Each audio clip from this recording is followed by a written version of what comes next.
My name is Andy Glatter, and this is my wife, Ashley. We have 4 children, Bridget, John, Jude. Oh, that was close! And then we're going to be talking about Joshua today. So he was our 3rd, and pregnancy was normal. And then at the 20-week ultrasound, they discovered that he didn't have his left arm. And they discovered some possible anomalies with his heart and stomach.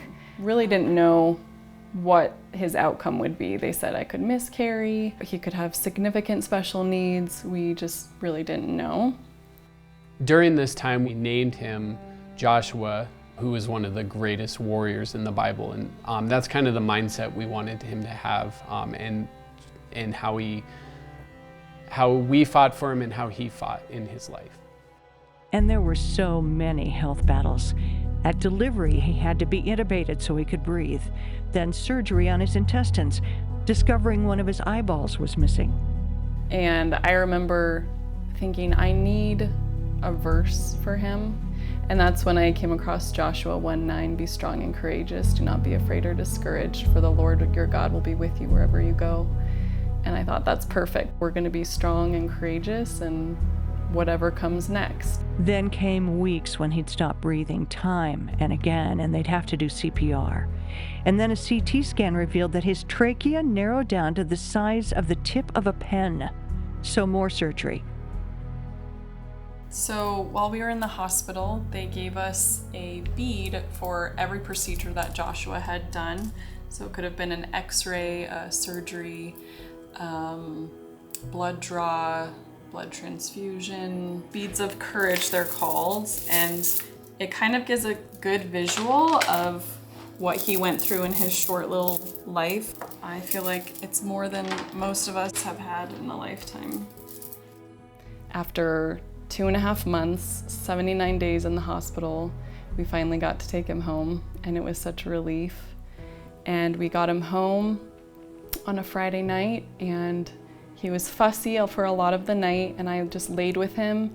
And it's funny, your perspective just changes, because usually it's, oh, I'm not getting sleep, I have to be up with the baby. But I was just so grateful that I could be there with him finally during a night and take care of him. And then on Saturday, he went to our daughter's soccer game, and he took a bath with his siblings, and he was very lethargic. But he was also coming off of those drugs still. And then that night, at about midnight, I woke up to find him not breathing. And so I did CPR, and the medics all came and told us that he had passed after 1.5 days at home, so 81 days of life. But I remember the coroner just saying, you can come up and see him now, and they wrapped him in one of his baby shower blankets. And it just felt so ironic that, you know, something that's filled with hope and all of that for a baby shower, and then it's being used to hold him. It was just 2 weeks later that the family discovered Walk With Me.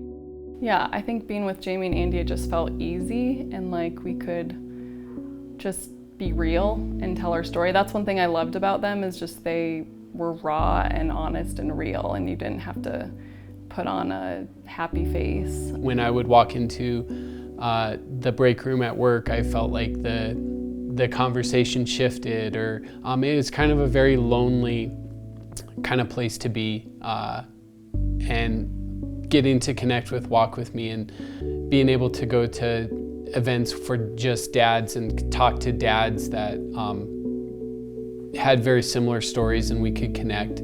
It definitely lifted a burden off my back. What stands out in my mind is the Christmas event. It was one of the first events we did with Walk With Me, and it just felt like a sacred night that you could talk to all these other people openly about your child, but no one thought you were weird or bringing down the mood, you know? It was just, we were all in the same boat, and they gave us a bear that felt like it was the weight that he was, and that was so special. I remember just like holding that after that, and it was really cathartic. This was not Ashley's first experience with grief. Her big brother died in the Columbine shooting. Having gone through both griefs of my brother and Joshua, I knew the significance of your grief being validated. Like when I was a sibling losing a brother, it was, how are your parents doing? And for Andy, he got, how is your wife doing? And it makes a really big difference when you have that community around you. You have friends and community that will walk with you in your grief and aftermath of easily the most devastating event parents could go through. Your donation helps pay for practical, financial, and emotional support for families like Andy and Ashley. Support they appreciate more than you can imagine. And in a world that sees only 3 kids, they know we have 4 and they honor that. And that means the world to us.